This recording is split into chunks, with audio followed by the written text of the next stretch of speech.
Meji emonu Igbo jelumba na jibeji ndị obodo ji wetili Igbo jelumba na jibeji ifukwalu ndị Chukwu telo sala Igbo jelumba na jibeji ije Igbo bibo nekene munu ndị ọma meji emonu Igbo anyị bụ onye na-amalụ onye amalụ ya taa maka obodo bụ na ịbata n'ifulu onye Igbo walụkwa ọsọ maka na obodo afụ na-eli mmadụ malụkwa ndị Igbo na-emepe obodo ụmụ Igbo na-eme ka obodo gaa n'ilu anyị bi na mba Igbo bi na mba dị iche iche ndị ọma chifulu n'anya Cardinal ekene unu ọ ga-adịlụ unu mma ka m bịakwanụ Cardinal ọkụ nwoke na-anọ mmụ na-egwu Achukwu jele egwu ndeli anatagonu n'ezianụ na iko na-etibego na mụ bụ iche oku ga-ekwulili okwu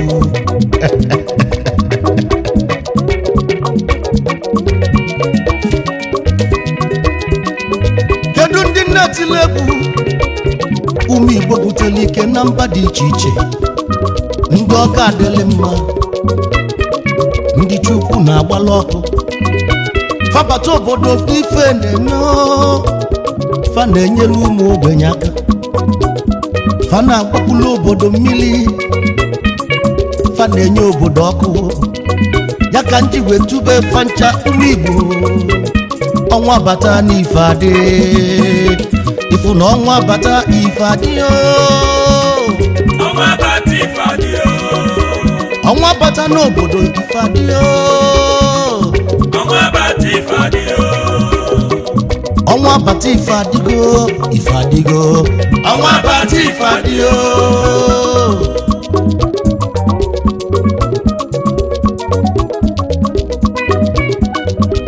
ka anyị jee kenezie nnu His Royal Majesty eso dị n'aka Chukwu ji oke nwa na-edo ụsọ ya bụ CEO Chemich Cars Houston, Texas na United States of America ọpanya bụ eze ọdọ nkọ Plaza Number 7 Watụlọcha Street Ikegwu Onwere Imo State our future governor ex-president Confidence Friends Club na Dakar, Senegal eze ọdọnkọ na Senegal ya ọ natara dike mma n'isu njaba karịsịa na Houston, Texas, United States of America bilikwa ọsịmụ kenele ọlị ya Lady Ugeze Ifenyi nwa Chukwuji Osodieme ndị anyị ka aka anaghị adọrọ anyị mba. Acharugo nwanyị si Isobishi Imo State Nigeria ijere butike na mba niile eze ọdọnkọ ịkpara ego erisi elisi American base tonu ya eze ọdọnkọ odogwu nwa eze ọdọnkọ mmili na-ezolọla eze ọdọnkọ alụsị ego na-ekene mi eze ọdọnkọ aka na-eme ọgọ bunye m moto ka m gbaba eze ọdọnkọ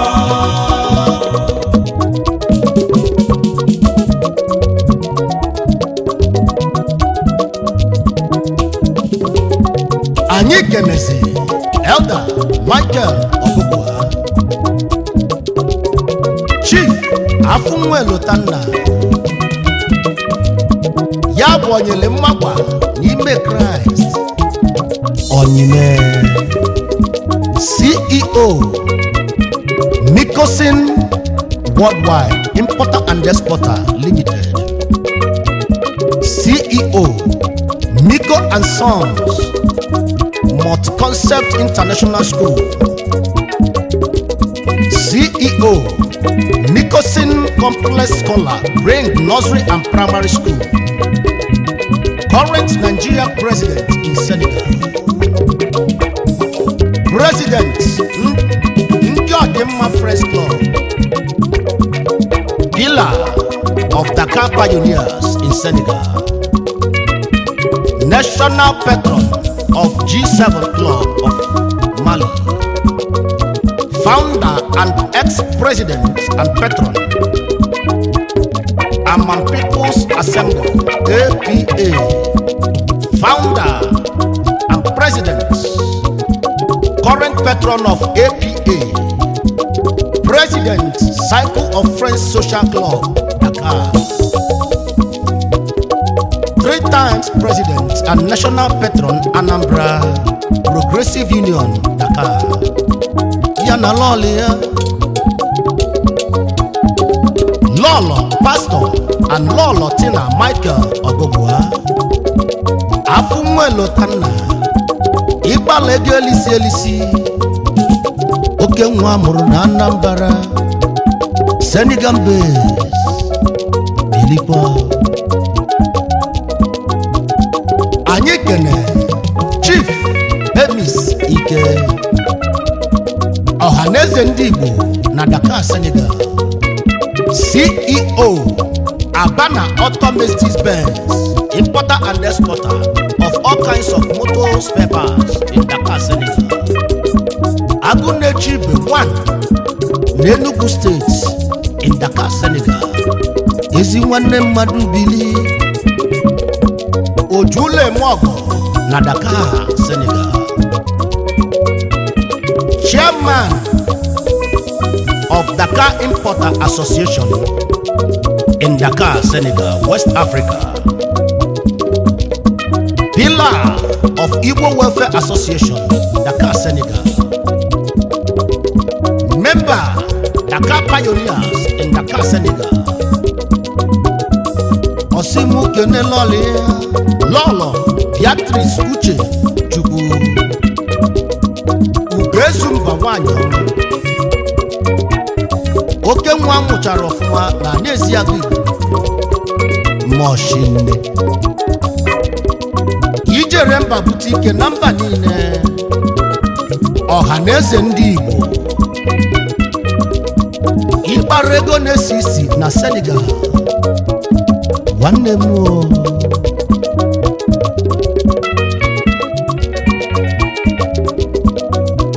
Igbo ka ije n'ụzọ ite odogwu Onye ka anyị kene Chief Donatus Elo Eze ndị Igbo Nasi CEO Don West Intercontinental Limited na Bamako Mali CEO Elo Ovute Global Bissau na Guinea Bissau Patron Eziago Family Meeting Bamako Mali.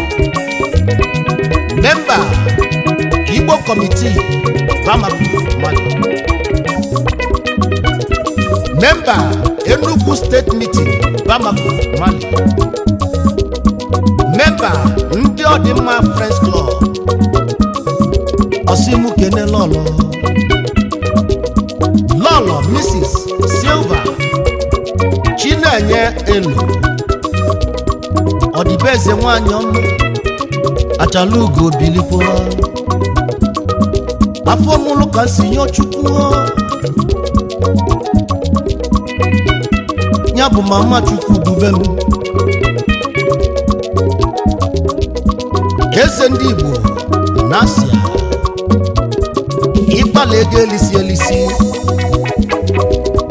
ezigbo mmadụ na-egede n'oge ọfịa ọwa n'Eziago Enugu steeti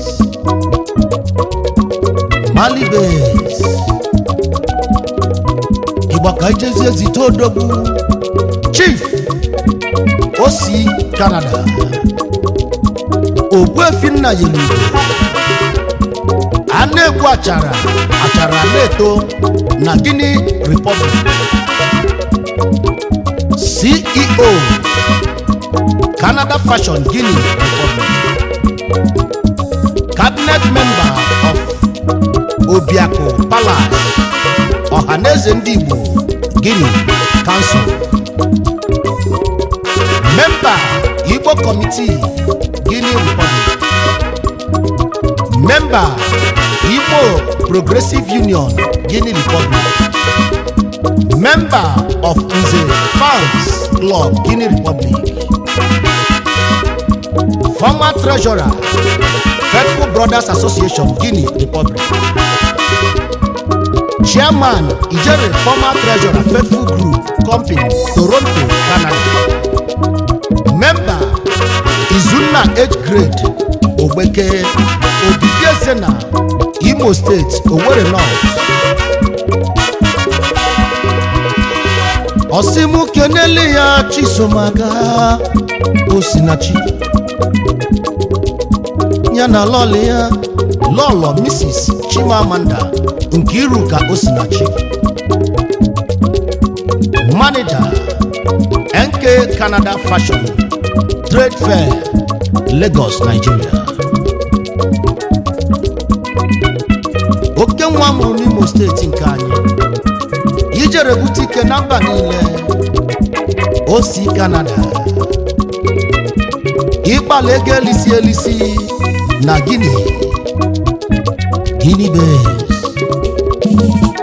base Igbo jelumba n'onu mekenu Igbo jelumba na anyị benyi Ndị Chukwu na-agbalọkụ ụka mme Igbo jelumba na anyị benyi Ozikwa ndị ọgịlịga nwanụ n'ama Igbo jelumba na anyị benyi Ụmụ Igbo na anyị benyi Igbo jelumba na anyị benyi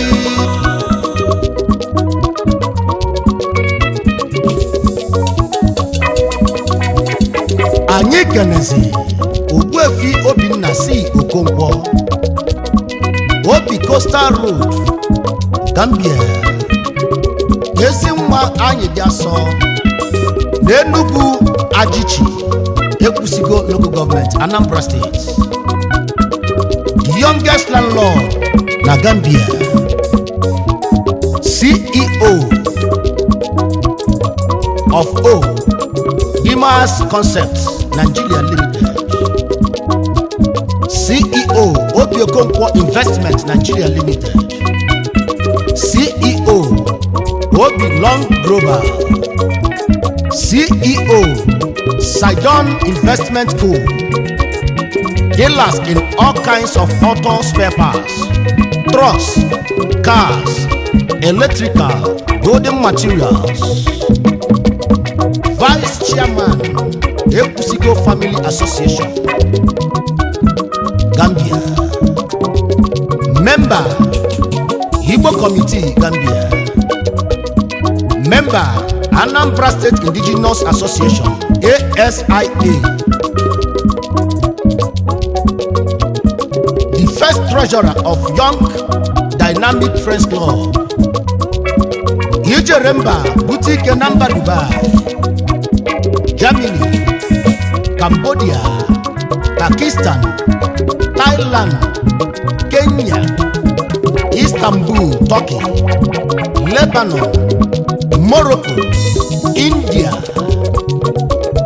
Odogwu n'ijele ije wee bute ike osimu kene lọlị ya nụ lọlọ Mrs. Uju ezi nwanne Okonkwo Osodieme nwa dị nwa n'ime First Lady Sidon Agụnwanyị na Gambia. Ijelu mba bute ike na mba niile Obi Coastal Road ịkpatara ego na-esi isi Enugu Ajiji ekwusigo ya ka isi gị ụwa Anambra State Gambian Bay osimu keneli ya nne ya Chief Sir W.O. Okonkwo Ichie anyị dị asọ na Ichi ekwusigo Anambra State. Osimu lote mama ezinne afọ mụlọ ọmụmụ late Lady Florence Onyebuchi Okonkwo. Mama, may your gentle soul rest in perfect peace. Amen.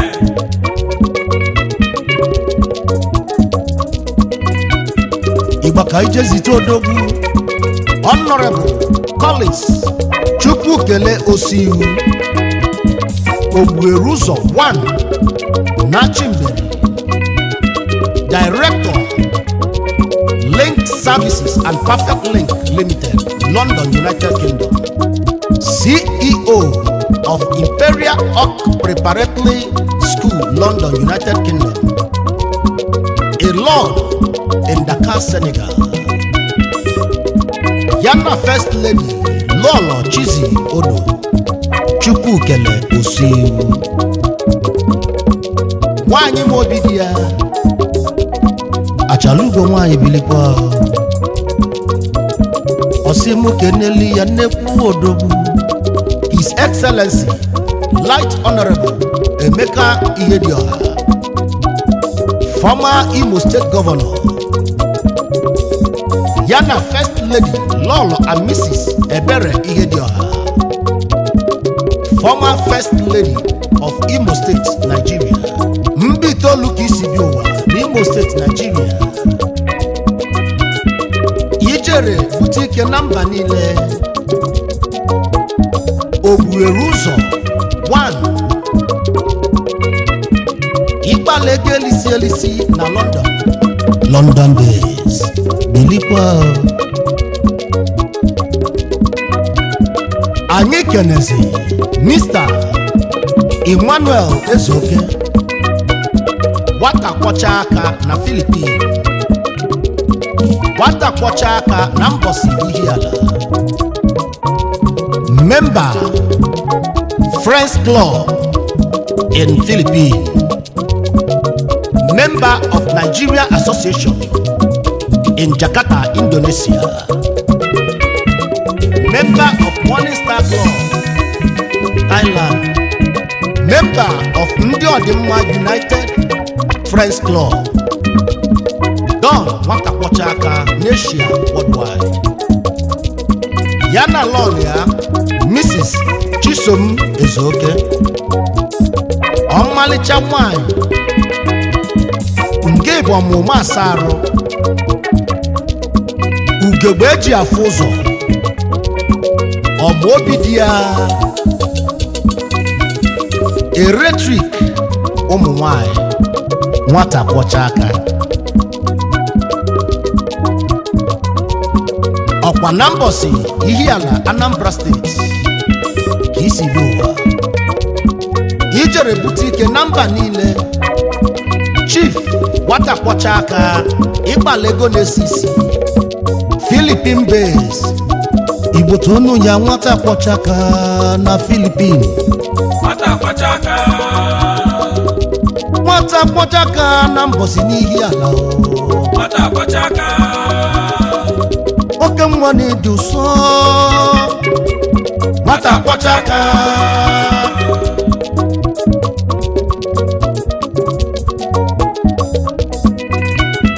anyị kenezi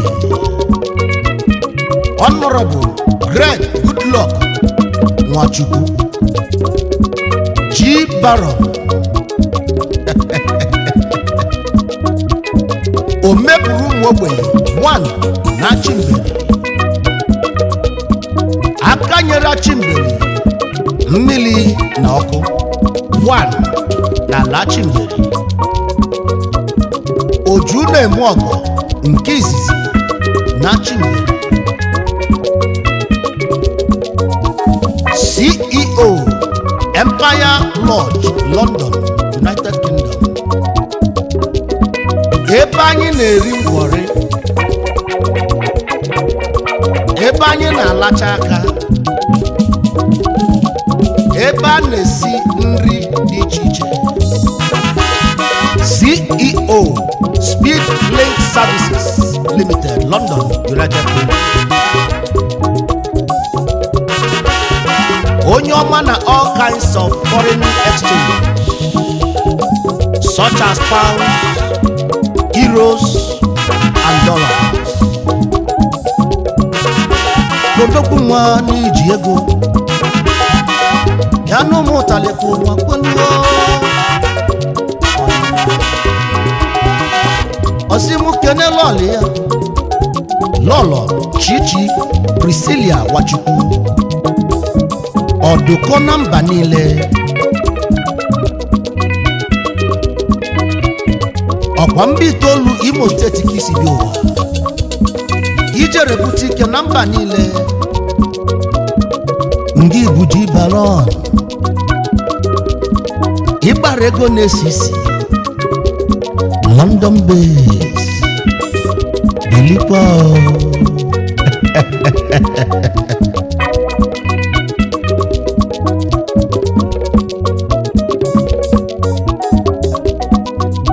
Igba ijezi azite odogwu Honorable Humble Prince Peace aṅara ya Ojivise Mogo 1 na Moscow, Russia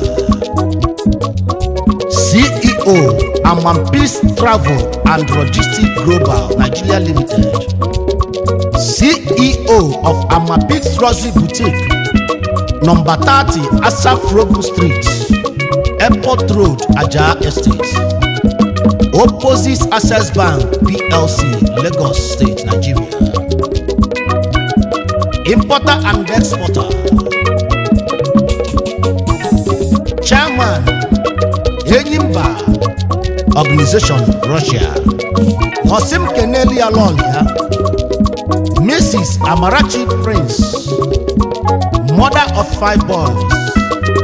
Osi Akwala Orata Initial Langwa North Local Government Abia State Ijeremba Boutique Namba Nine Honorable Humble Prince Peace Ibalege Risio Russian base Kaije Zitodobu Mazi Emenike Mwakwụgwọ Mgbakwapụ Ogide Menike Worldwide CEO Rapon Global Resource Importer and exporter of all kinds of motors Nyabujimoto Mogo Chairman of Mgbapu Progressive Union Morocco Executive Member Igbo Committee na Morocco Member Ohaneze Ndị Igbo na Abuja, Nigeria Member of Mgbapu in Diaspora Member of Anambra State Committee meeting in Casablanca, ukwu dị anị Amezika na Anambra steeti isiri ụwa ijere bute ike na mba niile Unite Worldwide ịkpala ego na-esi isi Morocco Base Onyeme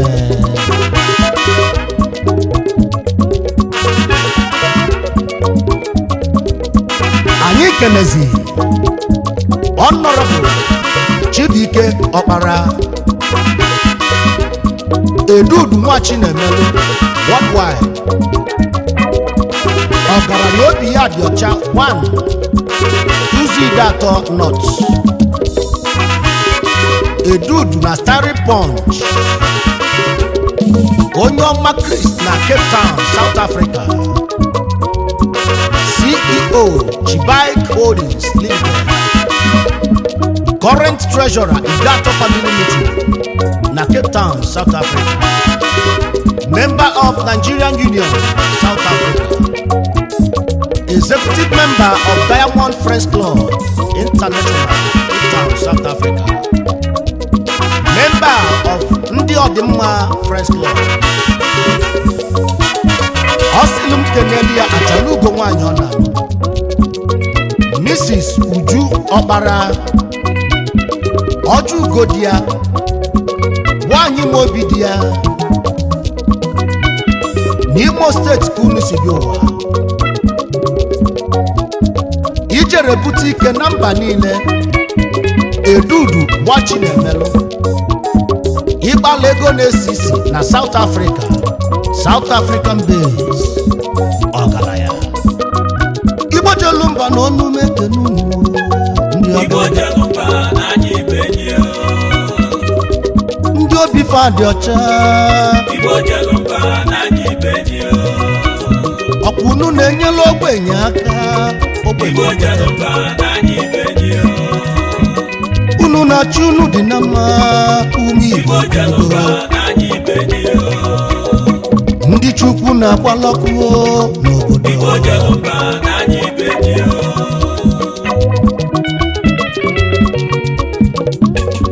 anyị kenezi Honorable Azubike Ụzọma Okonkwo Nwanwelite Ugo 1 n'Ojioto, Anambra Steeti nke anyị CEO of Sansu Corporate Wares in South Africa importer and exporter dealers in all kinds of cars Chairman Ojioto Development Union, Western Cape Town, South Africa. Chairman Idemili Union, Western Cape Town, South Africa. The Secretary General, Empire Friends Club International. The Vice President, Premier Diamond Friends Club International. Nyana Lolia, Mrs. Chineye Dolly Okonkwo. Sweet nwanyị ọma ịbụ onye ama ama na mba Afrịka ezigbo mmadụ n'Ojioto, Anambra steeti nke anyị South African Base Onyeme anyị kene His Royal Majesty Eze Gabriel Chimeremma Mba ọnwa one of ukwu na Mbiaka osisi ọma ngwa ọnwa 1 na Nnatọ Eze Chimeremma 1 na Chimeremma Kingdom Eze Abia State na Senegal Ọbalatule Dibia CEO Babito Global Resources Nigeria Limited the founder Nnatọ Development Union Dakar, Senegal founding founder Umunnochi Progressive Union Dakar, Senegal yana Lolia Mrs. Ifenyinwa Juliet Mba Ugeze Abia na Abia State unu si bi ụwa eze birikwa o Abia steeti. Ijere mba bute ike na mba niile, ịkpala ego na-esi isi. Ngwanụ nwe ọlụ m ugili ka alụm ọbala tụle, ọbụkali ọgwụ ọbụrụ ọbara ọra. Anyị kenele odogwu oke nwa amụchala ọfụma, Mr. Chibike Nwago aka Akụpa ndị eze 1 n'Ọlụ, Imo State, Managing Director Eva Victory Aluminium Company Nigeria Limited, Head Office Kilometer 9 Owerri Oru Road, Ugbo Mmili, Owerri, Imo State. Branch Office Ikote Bene Uyo Road beside Water Board, Uyo, Akwa Ibom State. CEO of subsidiary of Eva Victory Aluminium Company Limited, manufacturing of all kinds of high quality aluminium, roofing sheets, stone coated roofing, tile water connector door accessory, and general merchandise. Ngina Loloi Mrs. Uchechi Humbling Kizito Sugar Aka Agụba ndị eze, Aka Agụba ndị eze, ịkpala ego na-esi isi. Ọkwa na Gedegwu ka mụlụ odogwu a n'Ọlụ n'Imo State, Nigerian base. Igba ka ijezi azite odogwu Chief Onye eze Alimọnụ Araji 1 n'Ụmụ Owerri Obosasa Ọhaji, CEO Degra Boutique Owerri, Imo State, Executive Member Ọhaneze ndị Igbo na Egypt, Social Welfare Member of Imo State Progressive Union, Egypt, Member of Ohaji Peoples in Diaspora, Member of ACA Diaspora. Yana Lolia Mrs. Chioma Onye eze Arimọnụ, enyi di ya 1 na Sasa Ọhaji.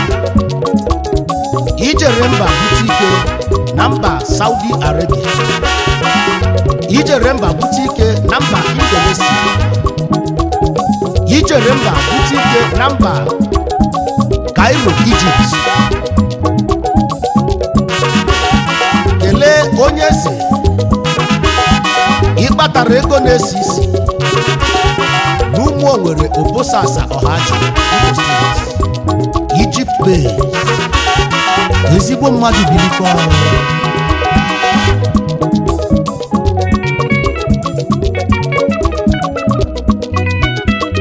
Ka njezi todogwu nya bụ ezi ọkụ aka m, ezi onye na-eduso oke nwa njimala obodo. Kedu na onye na-ekwudive Mr. Iwunze Uche Nelson, enyi udo ka mma, Elder Ụmụ Mberi na Senegal, Uche Mbayi na Senegal, ya bụ Uche Bosa na Port Lisbon, Ọgbaka Arịọchi 1, Azụaka enweghị mkpụkpụwa, Ogbuere ụzọ ndị egwu Igbo High Life na mba niile, Emecha Ọhịọnwa nke izizi na mba Senegal,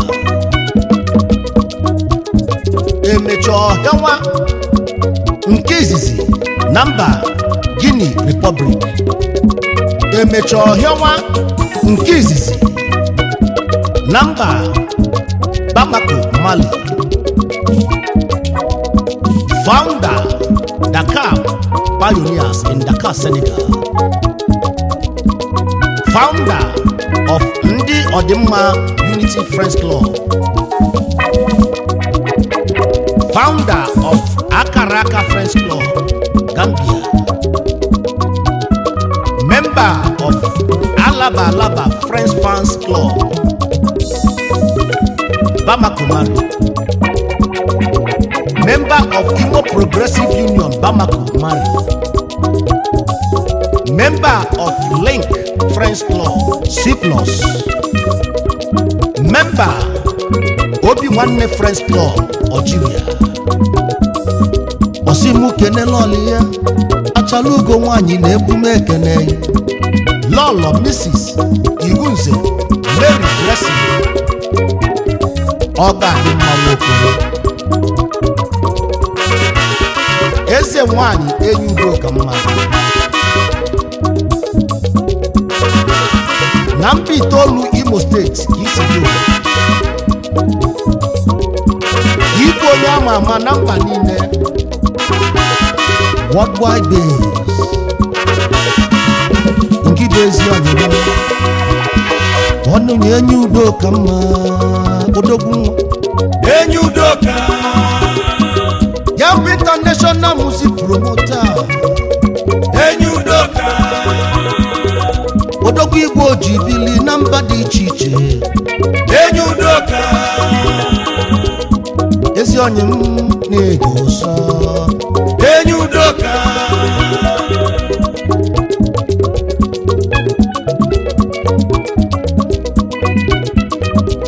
anyị kenele odogwu Chief Bereme Ochendo Chinemerem ọ gbapụrụ mmiri 1 na desert na Odonko Kingdom.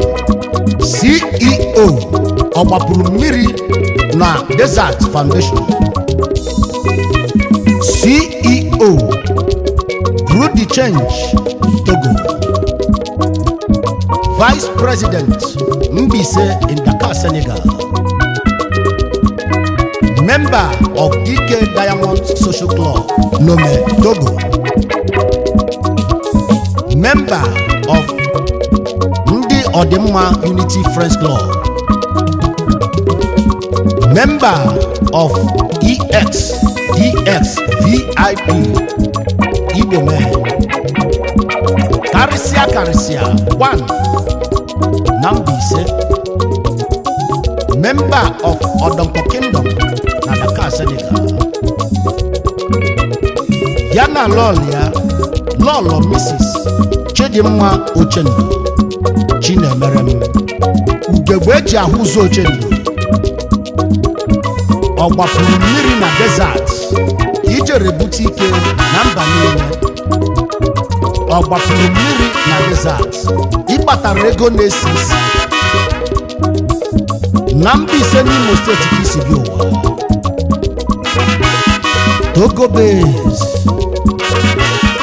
ezi onye bilikwa ọya bale